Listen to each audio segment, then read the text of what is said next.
Good morning, everybody. Welcome to the Property Subcommittee, Staffordshire County Council, today, Wednesday, the 1st of May 2024.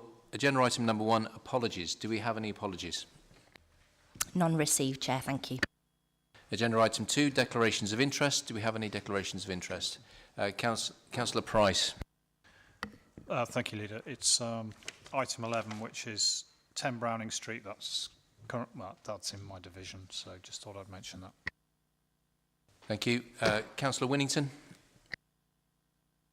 Thank you. I will possibly be speaking on the item number 13, and my partner actually works in not the same trust, a children's home.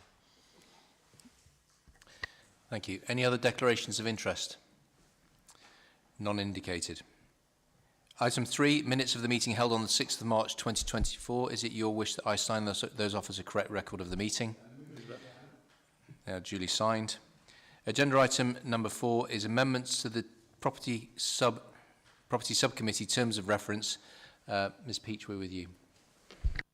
Thank you, Chair. Yes, it is just to let members know, following the changes to the Cabinet member titles, I've made some minor amendments to the terms of reference. You'll see on page 7, I've shown the track changes there. And just to confirm as well, there are no changes to the decision-making schedule. That review is up in a year's time, in 12 months. So it's just to pass on those changes. Thank you. The changes are in the document. Any objections to those being moved? So the proposal is to adopt the changes set out in the terms of reference. All those in favour? Agreed. That is unanimously carried. Agenda item number 5 is the transfer of freehold of Ranton Primary School. And we are with, where is he? Councillor DeVille. Yeah, thank you, Chairman. This is a transfer following some small extension works at the school. This simply transfers freehold to the trustees. Simple and straightforward transaction. I'd ask Ian if he'd got any background to add. Ian, please. Just a reminder for committee members that for diocesan schools like this, the school building is with the trust in terms of property ownership, and the playing fields are with the local authority. So when they build on them, it's just a regularisation of that to confirm the area.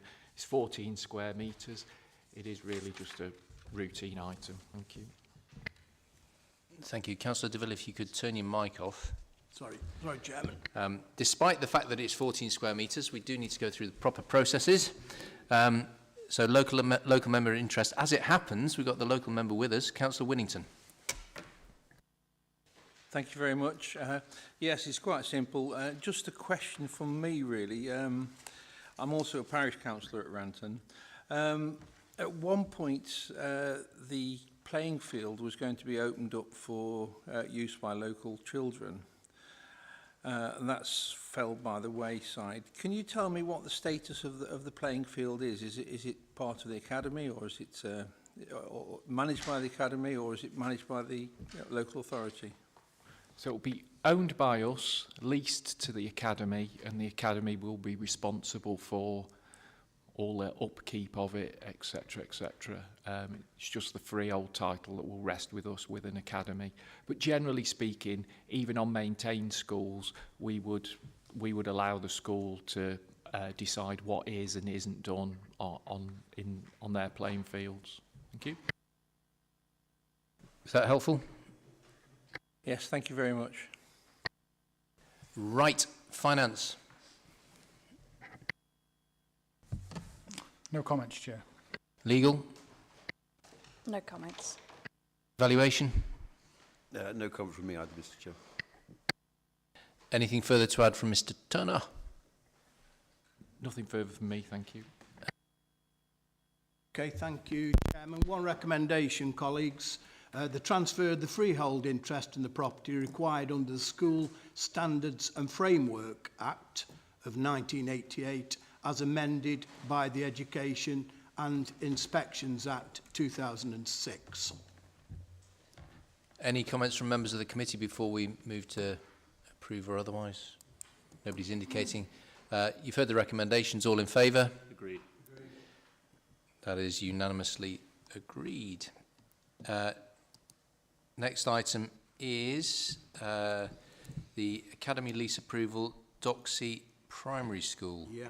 Is this everything in? This is your division again, isn't it, Councillor Winnington? Are we selling? Have we got everything going on in Councillor Winnington's division? Division today? No. We're not. We're just transferring. It's- Back with you, Councillor Deville. Thank you, Chairman. No, it's very straightforward, Chairman. It's a standard and straightforward transfer to an academy. Any further comments, Ian? Any background? No, thank you. I think it is just a standard academy transfer. Because we like to be consistent, if you could just turn your microphone off again, please, Councillor Deville. Thank you. Local member, Councillor Winnington again. Thank you. This is a really good opportunity to find out those little problems that have been niggly for years. It's one really for Ian, I think. Historically, that site's been parcels of land have moved backwards and forwards into local authority ownership and out again. The bit that I'm sort of want some clarity on is at the back of the school. When I say the back, it's furthest away from the Doxey Road. There is an area which was a play area. Then this school took a piece on for a nature area. Then they gave it back again, and now the parish councils and whoever else is putting it back as a play area. Is there a definitive map for that back piece of land, and who owns it? Because again, it goes back to the Doxey Marshes, and there's some interest as to who exactly owned it. Thank you. I'm afraid I can't answer your question instantly. As a general point, when schools transfer to academies, they take a lease on the areas that they want and need for operational purposes. And there are a number of examples of where the county council is left with the rest to deal with, sometimes to our advantage, sometimes not. So generally the school will have taken what they need for their operational area and what won't disadvantage them in terms of cost and onerous responsibilities in terms of looking after some land that isn't part of them delivering their curriculum and their teaching. What I can do is, though, afterwards I can answer those questions for you specifically on the surrounding land and let you know exactly the transfer area. Through the chair, that would be fantastic. I know it's a local issue, but it's something that, while it's fresh in your minds, would be good to answer. Thank you. Councillor Winnington, any other observations on the proposal itself? In terms of the proposal for over to Academy, I think that's fantastic and be really good for the area. In particular, now that we've got a new school, hopefully coming on Burley Fields, we should have a really good offer for local people. Thank you. Finance? No comments, Chair. Legal? No comments. Valuation? No comment from me either, Mr. Chairman. Mr Turner, any final comments before I open it to the committee? Nothing further from me, thank you. Members of the committee, you've heard input from various people. Any comments? Councillor Price. Yeah, thank you, Leader. I know it's about the property itself, but it was a school that had been struggling for some time, so it's really good to see the Creative Learning Partnership Trust take that on. They've got several schools within the area as well, and they will certainly help this site to improve attainment, etc. And it's just really pleasing to see, and I wish them all the luck in the world. Councillor Deville, nobody else is indicating, so if you could give us the recommendations, please. Chairman, I thank members for those positive comments. As one recommendation, Chairman, the lease of sites set out in the schedule in the standard format to be approved. All those in favour? Agreed. That is unanimous. Moving forward to agenda item number 7, the Grange Centre lease, Burton. I think we're back again with Councillor Deville. Yeah, thank you, Chairman. Burton Albion Community Trust are current tenants and have occupied this accommodation since 2015. We propose, Chairman, to formalise the occupation under a 5-year lease, with a community trust paying 37% of the services provided by the county.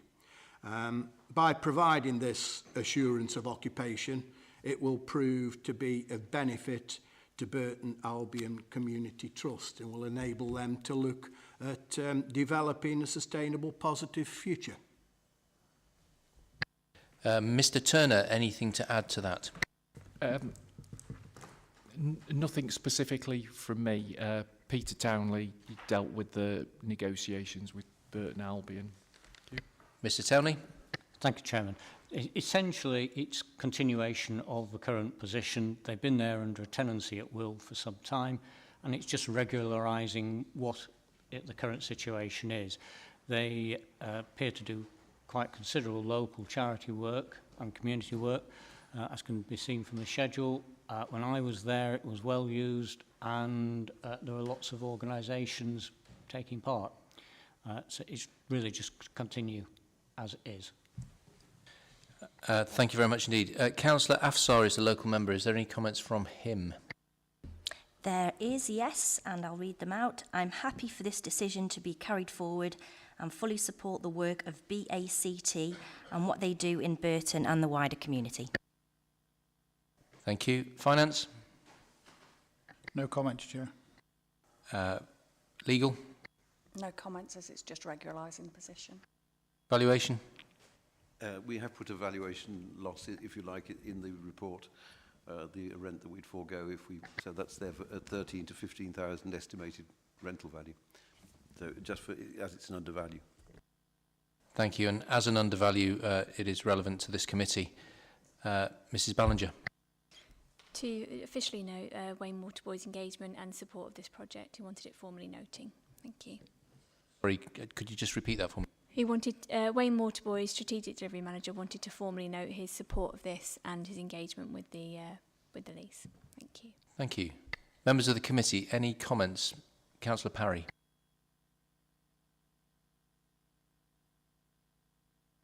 Please. Did you? Sorry, It did, I did not see you at all because you. I was looking over in that direction to the team. So, happy to speak up, Councillor Parry. Councillor Parry, then Councillor White. My apologies. I get the impression that people support the idea of BACT, that it does good work. But what makes it special to attract £15,000 of taxpayers' money to put into that? Burton Albion is a missed the drop. Burton Albion is a private company to all intents and purposes.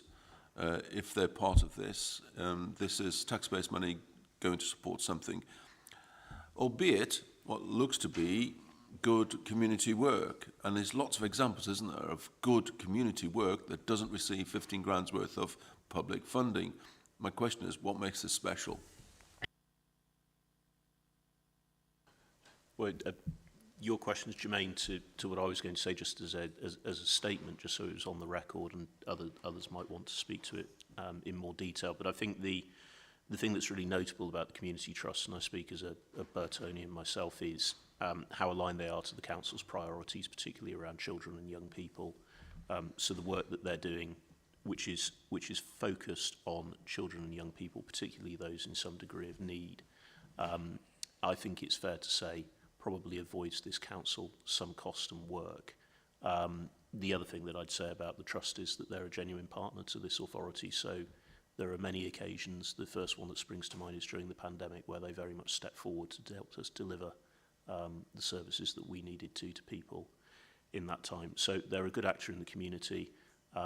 They are aligned to our policy priorities, so I think this is a reasonable proposal.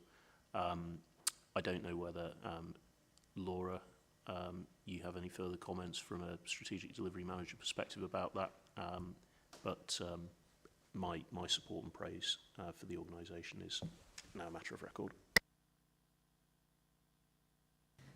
That's the reason Wayne wanted me to note his full support of this. The engagement that they have with the Trust is invaluable in the district, and the work and the partnership working that happens, and they do support us in delivering our strategic outcomes.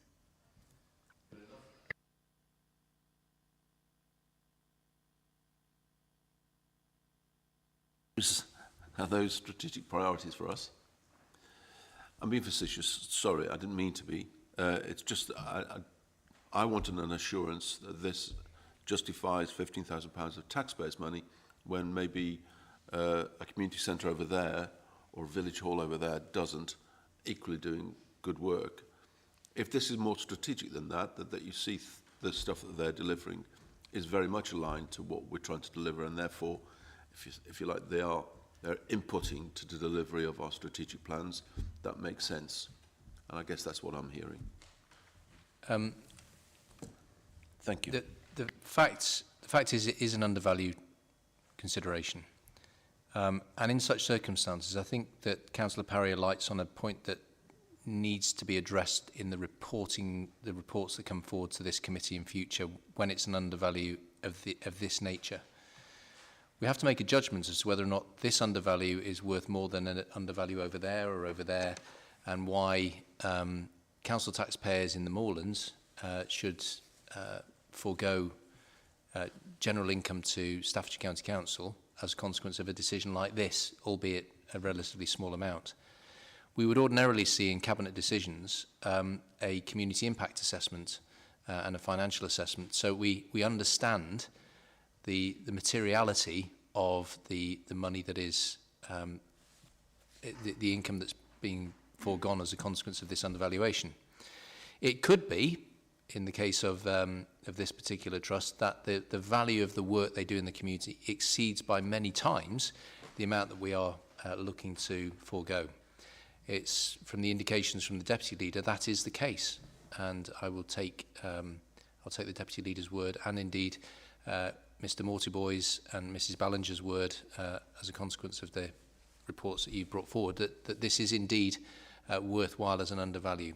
But I do think for future reference, when we've got an undervalue like this, for the reasons that Councillor Parry has set out, we do need to understand what the input, the value to the community is. It may not be financial, but it may actually be something that offsets costs elsewhere as a result of our decision to proceed.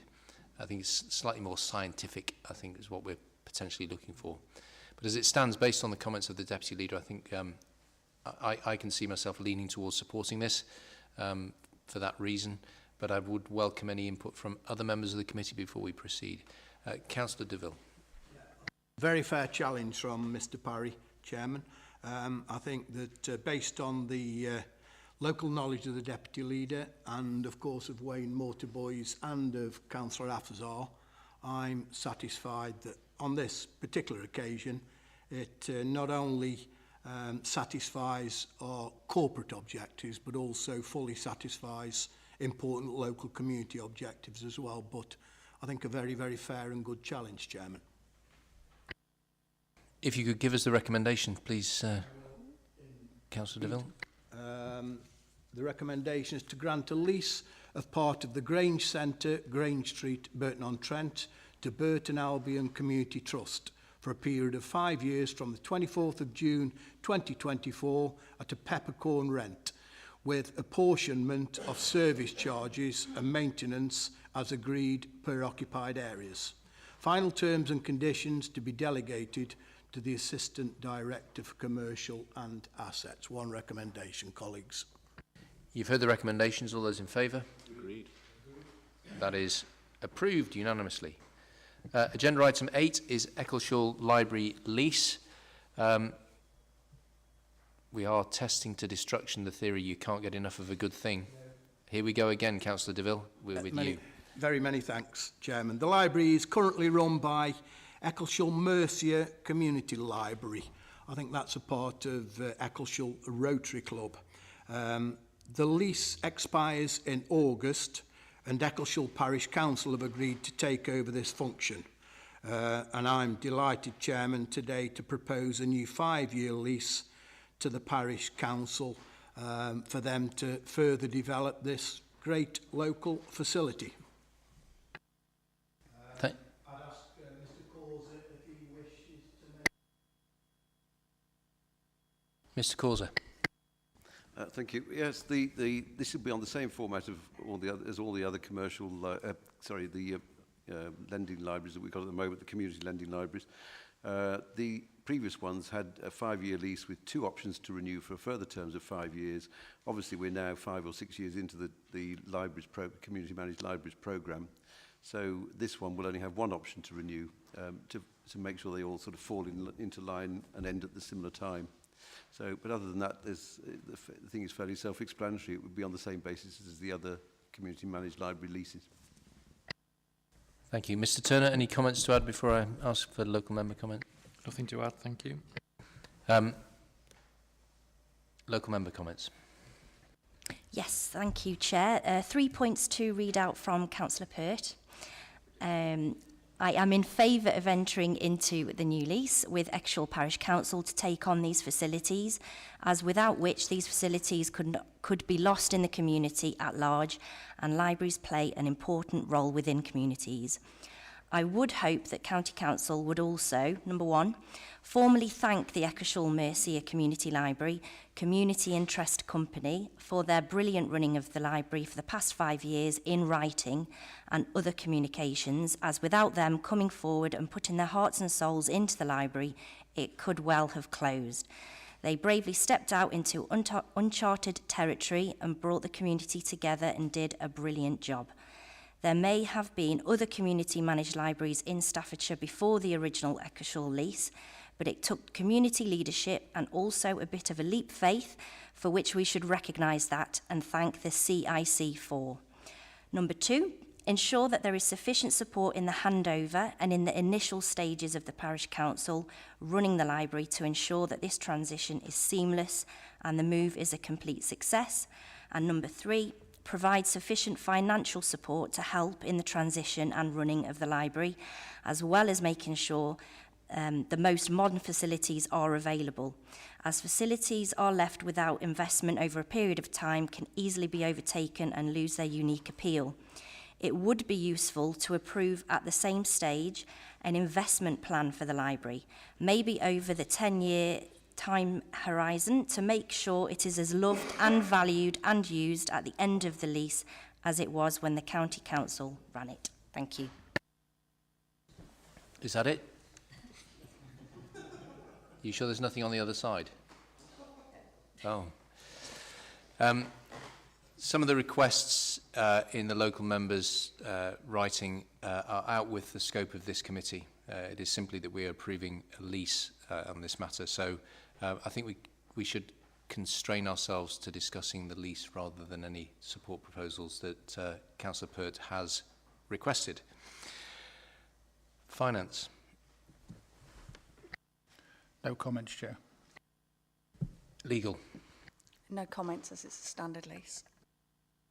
Back with you, Mr. Causer, on valuation. Yeah, it is obviously it's an undervalue again at £1 per annum. So yeah, that's the only point I wish to make. Community libraries are clearly part of our objectives as a council, so I'm quite content with the undervalue. Councillor Parry. I mean, I'd like to say, yes, please, thank you very much, kind of thing, is the answer to this. But in terms of the moving to a new leaseholder, are we assured that they have the resources and capacity to be able to maintain the building appropriately? Under this arrangement, the county council maintains the properties. Yeah. So all they're going to do is live in them? Essentially, they run them. Yes, I mean they have a. There's a premise manager role in terms of making sure it's opened and locked and that kind of thing accordingly, and reporting defects. But essentially, it's as an occupier. And to Councillor Pert's points about investment in the library, it doesn't really matter that it's a community managed library. The whole of the libraries are looked at in terms of what they provide and the investment in them in terms of buildings. Thank you. Members of the committee, any other comments or questions? Ms Peach, if you could assist me in drafting a letter to the CIC, please, and I can sign that off once that's complete. I think it is with our gratitude that communities involve themselves in these libraries. It is absolutely fantastic, the ones that I've seen. My wife went to visit Shenstone Library the other day and just it knocked her socks off with everything that was going on, so it's absolutely brilliant. Councillor DeVille, we're back with you for the recommendations, please. Indeed, Chairman, and good luck to Eccleshall Parish Council. I'm sure they'll do a great job in running this library. We have two recommendations, please, Chairman. Firstly, to approve the granting of a new 5-year lease from the 5th of August 2024 of the premises known as Eccleshall Library, 20 High Street, Eccleshall, Staffordshire, ST21 6BZ, to the Eccleshall Parish Council at a rent of £1 per annum, if demanded to run a community managed library with an option to renew for a further term of 5 years on similar terms. And the second recommendation, Chairman, is the terms of the lease will be very similar to the format of leases agreed for other community managed libraries in the county, with approval of the precise terms of agreement being delegated to the Assistant Director for Commercial and Assets. Two recommendations, Chair. You've heard the recommendations. All those in favour? Agreed. For the record, that's unanimous. Moving on then to agenda item number 9, Wombourne Cricket and Bowling Club. Now, for people attending this committee meeting, you do need to prepare yourself for the fact that both Councillor DeVille and Councillor Parry are cricket nuts. And should there be any talk of a Brisbane sticky at any point, that's a cricketing term. Wombourne Cricket and Bowling Club, with you, Councillor DeVille. So I'd ask all members of the committee, no googlies, please, this morning. Great news, Chairman. Wombourne Cricket, Tennis and Bowling Club wishes to continue occupying accommodation, but they have formed a new organisation to secure the future of the club, and the proposal is to grant a new lease, Chairman. Can I ask Peter if there's any further background information you'd like to share? Peter? Thank you, Councillor DeVille. As Chairman, essentially we are stuck with a very restrictive covenant, which I don't think we would accept today, that we accepted in the 1940s. And if we didn't grant them a new lease, we're likely to end up having an area which was not occupied, and the responsibilities of that. So although it's at £1 per annum, it's worth it to us to continue. Thank you. Mr. Turner, any comments? I'd just like to say that whilst Peter's completely correct around this, you know, we haven't just, we still look after the best interests of the county council and try and regularise these things. So in this particular scenario, there was a bizarre situation where the county council was left with the maintenance of the boundaries. So Peter's managed to negotiate that liability away from us. It's better that the cricket club look after it, to be honest. So yeah, as we go through these things, we do try and tidy up bits and pieces as we go along. Yeah. So thanks for concentrating on that detail, Peter. Thank you. Ms. Peach, local member input. Yes, just a comment from Councillor Davis. I have no objections locally. Suitably succinct. Finance. Nothing to add, Chair. Legal. No comments. Valuation. No further comment, no. Thank you. Members of the committee, any comments on the proposal? Councillor Parry. Fair and unbiased view. This was land, presumably, that was gifted to the county council and with some restricted covenants on it to say what you can and can't do with it. And so in a sense, it's not an asset that we would have normally assumed as part of our portfolio of assets in the council. And therefore, in a sense, that loss of what you might otherwise do with it doesn't really appear, because it's academic, isn't it? Because you couldn't. So in that case, this feels like this is just a restructure of the club that's moving to a different status, and therefore just wants to refresh its arrangement on the lease to tie the whole thing up legally, I guess. It feels like a straight bat to me, Chair. I am a little surprised you missed the opportunity to lobby once more for a Staffordshire County cricket ground, but members of the committee, any other comments? Councillor DeVille, we're back with you for the recommendation, please. Thank you, Chairman. I'd just like also to take the opportunity to thank Peter and other officers, because they paid due diligence in looking at the detail around this transaction, Chairman. And that attention to detail absolutely ensures that we're looking after the best interests of the Staffordshire taxpayers, best interests of the club and the best interests of the local community. There's one, so thank you, Peter. There's one recommendation, Chairman, to take surrender of the existing lease from members of Wombourne Cricket, Tennis and Bowling Club and grant a new lease for a period of 20 years from the 1st of January 2024 until the 31st of December 2043 at a peppercorn rent to Wombourne Cricket, Tennis and Bowling Club. The charity number is 1206678 and the final terms and conditions, Chairman, to be delegated to the Assistant Director for Commercial and Assets. Over. You've heard the recommendations. All those in favour? Agreed. That is unanimous.